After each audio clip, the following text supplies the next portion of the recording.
Bismillahirrahmanirrahim. Assalamualaikum warahmatullahi wabarakatuh. Allahu akbar, Allahu akbar, Allahu akbar, Allahu akbar, Allahu akbar, Allahu akbar, Allahu akbar. La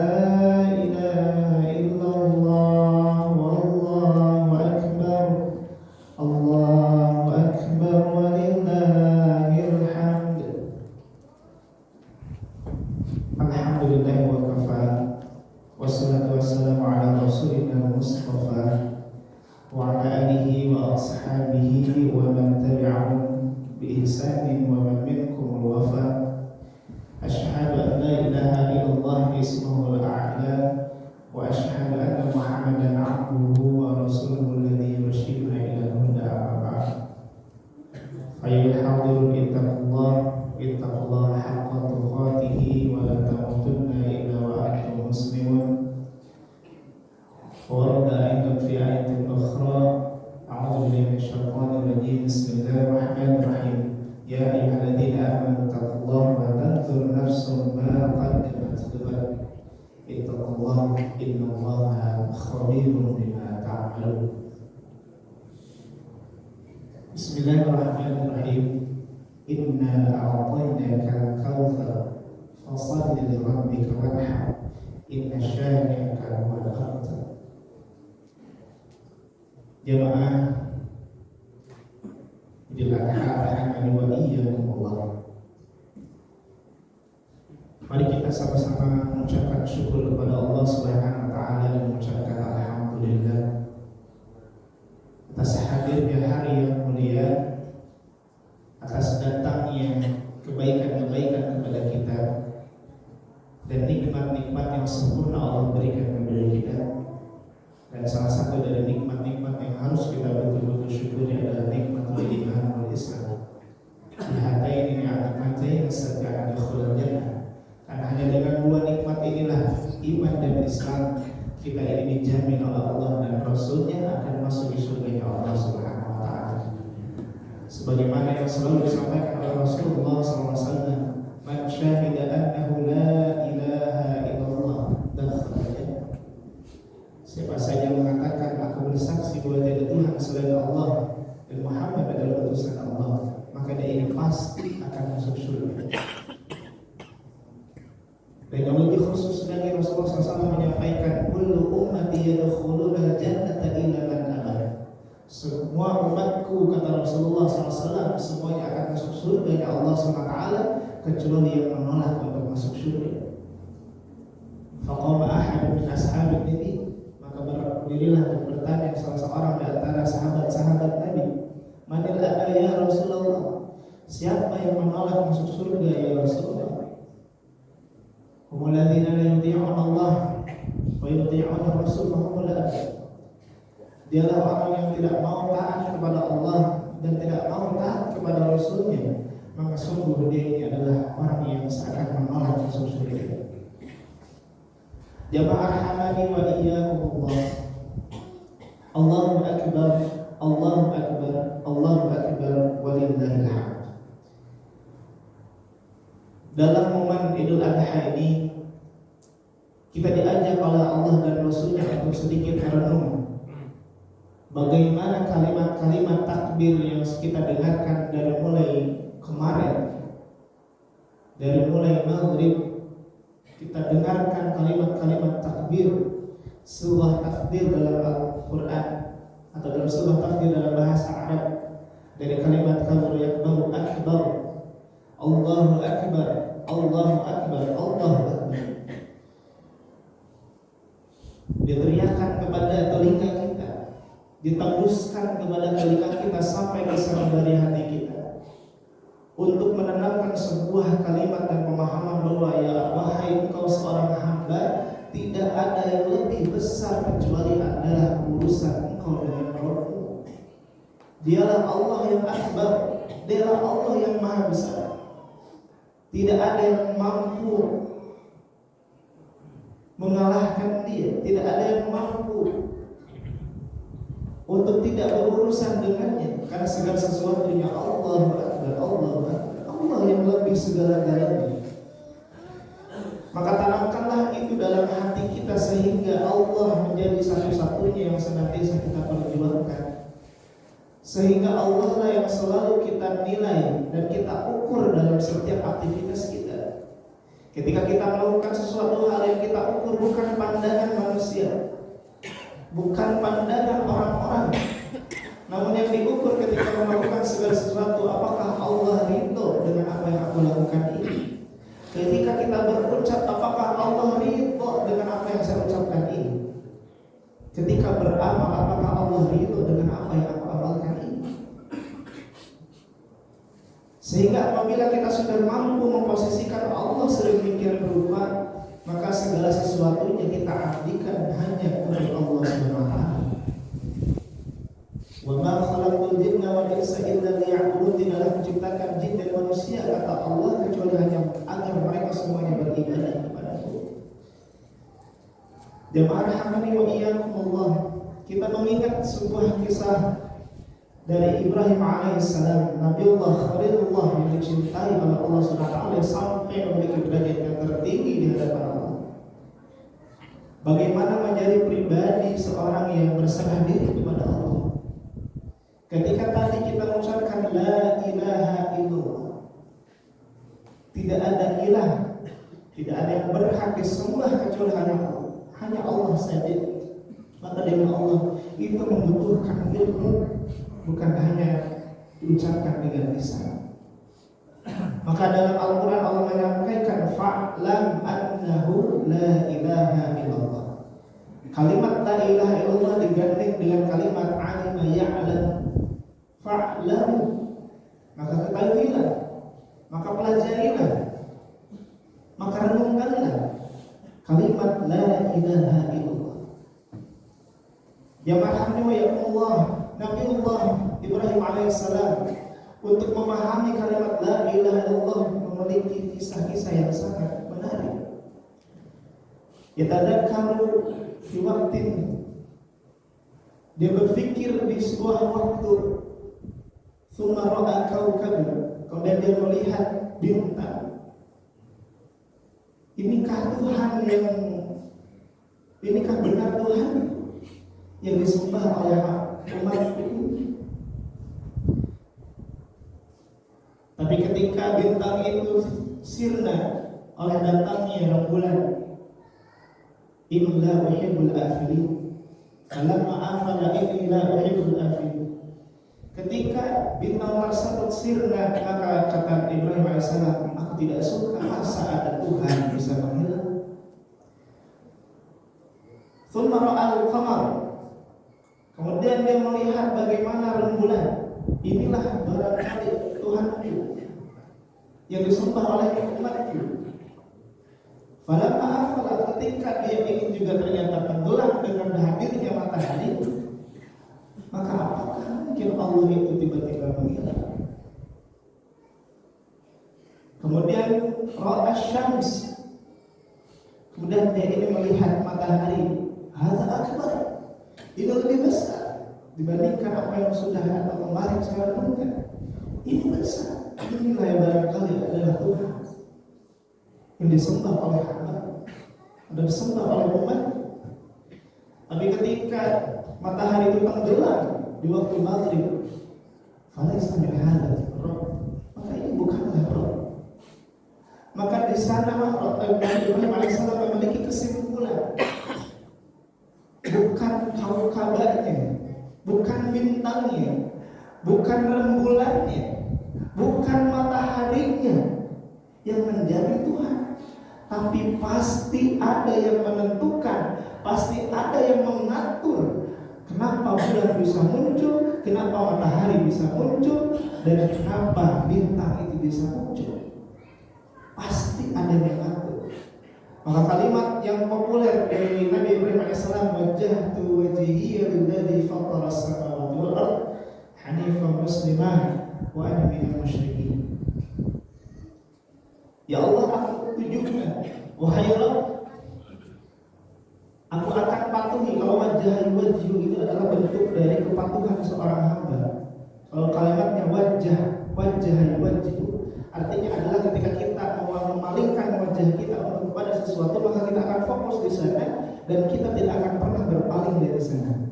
Itu kalimat wajah dari fatasah. Aku hadapkan wajahku ini ya Allah kepada Engkau yang memiliki kekuasaan di langit dan di bumi. Maka jemaah rahimani Allah, di sini kita belajar kepada Nabi Ibrahim alaihissalam bahwa untuk mengenal kalimat la ilaha illallah butuh ilmu. Maka sesibuk apapun kita, sesulit apapun waktu bekerja kita, maka berikanlah waktu untuk belajar kalimat la ilaha illallah. Pelajari, ikuti kajian-kajian, ikuti renungan-renungan kalimat la ilaha illallah, yaitu tauhid kepada Allah Subhanahu wa taala. Karena sejatinya tadi bahwa segala sesuatu yang berkaitan dengan kalimat la ilaha illallah butuh ilmu. Maka demi Allah, Rasulullah SAW pernah mengingatkan kepada kita yang diriwayatkan oleh Bukhari wa Muslim, sayati rajulan fi awakhir zaman, kau akan melihat seorang laki-laki di akhir zaman, yusbihu mu'minan wa yumsi kafiran. Kau akan melihat di akhir zaman itu ada seorang laki-laki yang paginya dia beriman kepada Allah, namun tiba-tiba ketika datang sore hari dia kufur kepada Allah, dia bermaksiat kepada Allah, dia kurang ajar kepada Allah. Awimsi mu'minan wa yuslihu kafiran. Atau ketika sore harinya dia ingin taat kepada Allah, takut kepada Allah, namun ketika datang pagi hari dia kufur kepada Allah, dia maksiat kepada Allah, dia berdosa kepada Allah. Kenapa bisa demikian? Karena tidak memahaminya kalimat la ilaha illallah. Oleh karena itu kalimat la ilaha illallah perlu betul-betul menjadi sebuah renungan agar selalu dipelajari oleh kita semua. Jamaah rahmani wa iyyakumullah. Itu yang pertama yang bisa kita pelajari dari Nabi Ibrahim alaihissalam, yaitu teruslah belajar. Sebagaimana Ibrahim tadi melihat bagaimana bintang, melihat bagaimana bulan, merenungkan bagaimana penciptaannya, maka itulah juga yang harus kita coba. Sesuatu yang sederhana melihat pohon yang tertiup angin, sesederhana ketika kita melihat langit, melihat awan dan birunya langit, sesederhana itulah kita juga mampu mendekatkan diri kita kepada Allah, memunculkan kepada hati kita ketakjuban kepada Allah betapa agungnya, betapa luar biasanya ciptaan Allah ini. Maka pelajarilah kalimat la ilaha illallah. Kemudian yang kedua, jemaah rahmati wa iyyakumullah, Allahu akbar, Allahu akbar, Allahu akbar walillahil hamd. Yang kedua, kita belajar dari kisah Ibrahim alaihissalam dengan Nabi Ismail alaihissalam. Bagaimana hubungan antara ayah dan anak, walaupun terpisahkan jauh sekali. Ibrahim alaihissalam ketika menerima perintah untuk mengantarkan Siti Hajar dengan Ismail ke Mekah, namun kemudian beliau disuruh kembali kepada Palestina, maka jarak antara ayah dan anak sedemikian jauh. Sibuknya Masya Allah. Tapi ketika Ibrahim alaihissalam datang kepada Ismail, maka segala fokus dia fokuskan untuk melihat bagaimana perkembangan atau tumbuhnya anaknya ini, apakah menjadi hamba Allah yang saleh. Maka dia seluruh waktu yang dia miliki ketika bersama Ismail alaihissalam, maka dia tanyakan kalimat-kalimat tauhid. Sehingga kita bisa melihat bagaimana ketika ada perintah Nabi Ibrahim alaihissalam yang diperintahkan oleh Allah untuk membangun atau meninggikan sebuah batu di Mekah, maka tiba-tiba Ismail yang kecil itu tiba-tiba membawa batu, seakan-akan mengatakan, wahai Nabi, bolehkah saya bantu? Sebuah psikologis yang kita lihat bahwa seorang anak apabila sudah mulai demikian pasti diberikan perhatian yang luar biasa dari ayahnya, sehingga tanpa disuruh Ismail AS tiba-tiba datang ingin membantu mendirikan itu batu yang kita kenal Ka'bah. Maka disebutlah kedatangan Ismail itu disebut Hijr Ismail, karena disitulah Ismail kecil datang membawa batu untuk membantu ayahnya. Jemaah Allah, saking sibuknya kita dengan dunia, lupa kita kepada anak kita. Kita lupa menanyakan hal-hal ibadah kepada anak kita. Kita lupa menanyakan, apakah engkau kenal kepada Allah wahai anakku? Apakah engkau kenal bagaimana Rabbmu wahai anakku? Apakah engkau mampu beribadah kepada Allah dengan ibadah yang baik? Karena saking sibuknya kita lupa kita mendidik anak kita, mengarahkan anak kita, sehingga ketika dia dewasa, jangankan dia dekat dengan kita, mau mengurus kita pun dia tidak mau. Jangan menyalahkan anak kita, barangkali karena kita pun tidak memberikan perhatian yang baik kepada anak kita, sehingga ketika dia dewasa, dia dengan gampangnya meninggalkan kita, dengan gampangnya mengeluarkan alasan-alasan ketika kita sakit, tidak mampu mengurus kita. Dan tidak sedikit yang menitipkan ayah dan ibunya ke panti jompo karena tidak mampu mengurus ibu dan ayahnya. Jemaah rahmani wa iyyakum, itulah yang harus kita evaluasi. Yang kedua, bagaimana hubungan antara ayah dan anak. Dalam Al-Quran selalu diceritakan antara ayah dan anak, ayah dan anak, ayah dan anak. Ibrahim Ismail, Zakaria Yahya, Luqman dengan anaknya. Saking posisinya sangat tinggi itu ayah, saking bermanfaatnya itu posisi ayah. Jangan sampai posisi ayah itu tergantikan dengan yang lain, bahkan tergantikan dengan jawabnya, dengan gadgetnya, dengan HP. Karena ayahnya pun sibuk dengan HP ketika di rumah, sehingga perhatian itu dia tidak dapatkan, ciuman itu tidak dia dapatkan, sehingga dia mencari ciuman-ciuman di luar dari rumahnya. Dia bermaksiat, dia berzina karena tidak mendapatkan perhatian dari ayah dan ibunya, terutama ayah. Jamaah rahimahumullah. Kemudian kita belajar dari Ismail alaihissalam bagaimana kehebatan, keikhlasan dari Ismail alaihissalam. Yang kita tahu ketika Ismail alaihissalam itu akan dikurbankan, kemudian digantikan. Hanya itu saja barangkali cerita yang kita tahu.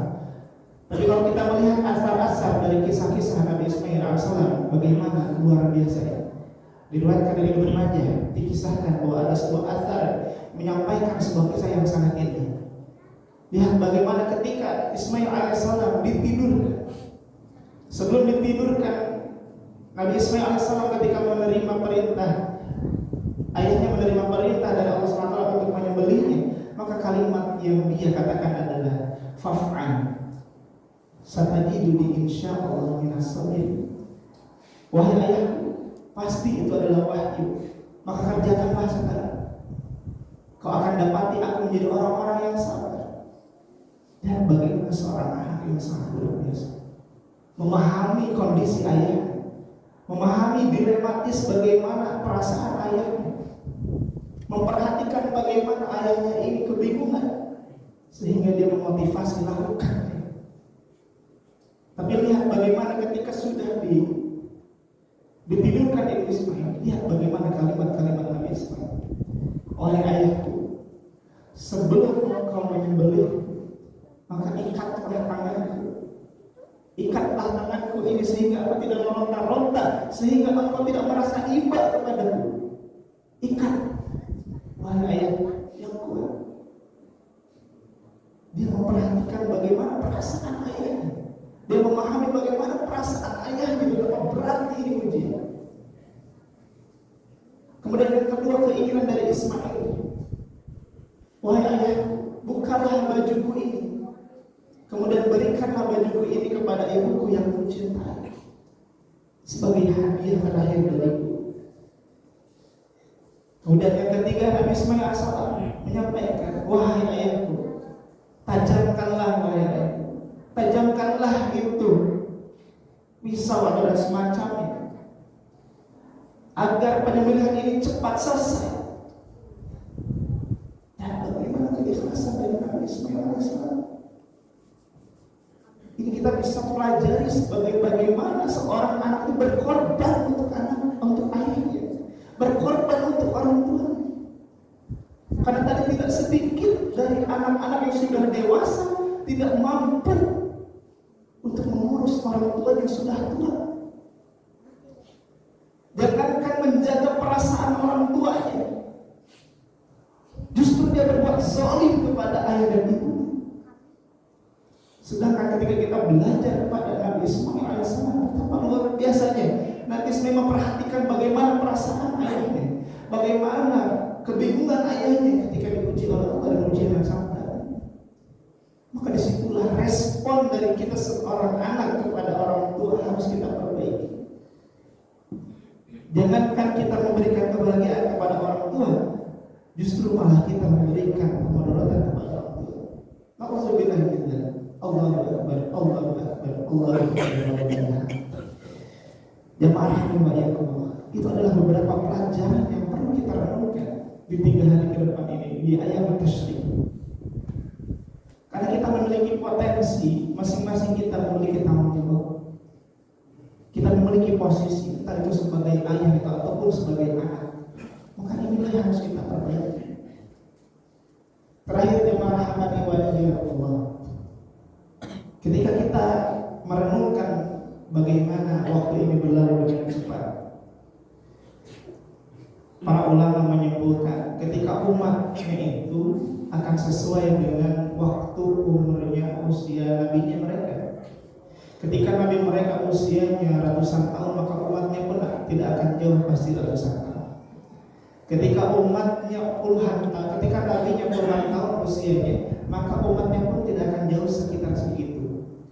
Kita adalah umat Rasulullah SAW, yang mana usia Rasulullah SAW 63 tahun. Artinya adalah kurang lebih kita pun tidak akan jauh dari usia Nabi. Kalaupun lebih, maka itu adalah bonus dari Allah SWT. Jemaah rahimahullah, mari kita renungkan.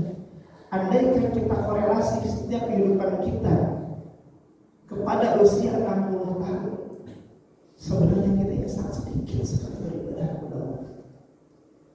Ketika kita usia 60 tahun, kita potong masa balik 15 tahun, maka tersisa 45 tahun. Masa balik kita tidak menerima pahala dari Allah ataupun dosa.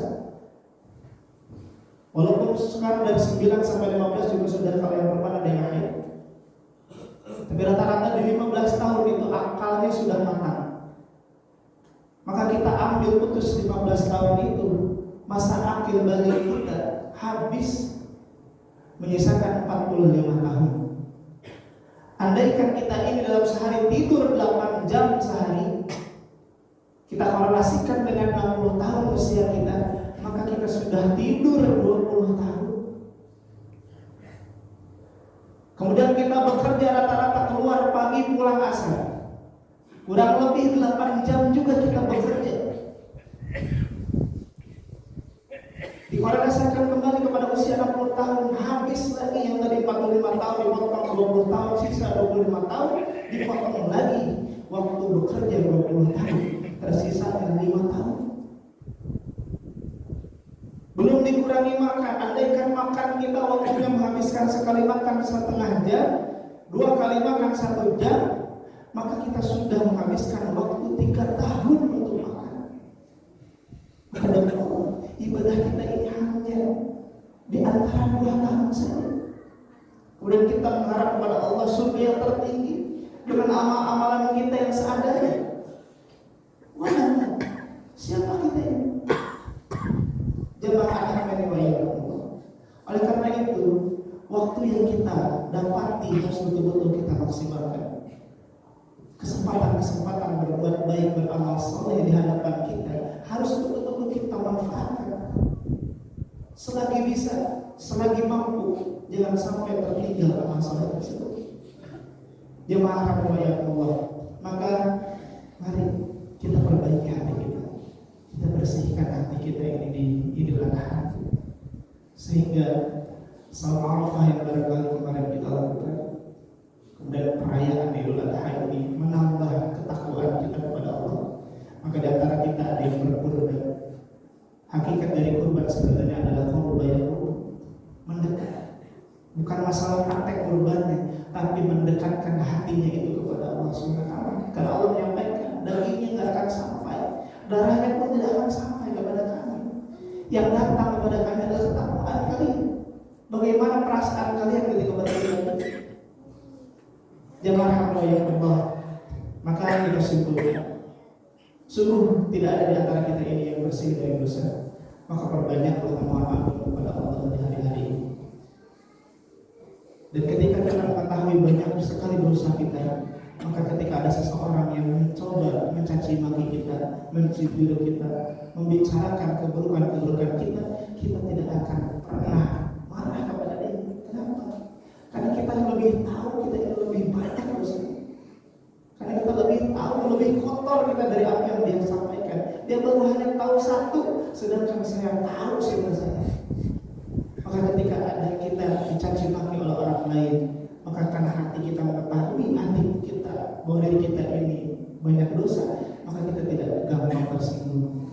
Maka orang yang tidak gampang tersinggung, insya Allah surga dekat dengan dia, mampu memaafkan orang lain, mampu mengikhlaskan segalanya. Maka dengan Allah surga sangat dekatnya. Allahu Akbar, Allahu Akbar, walillahil hamd. Itu saja barangkali jemaah yang Allah kurang lebih 25 menit jadi akan disampaikan, semoga berguna dan bermanfaat. Kemudian juga menjadi wasilah bagi kita saling bersilaturahmi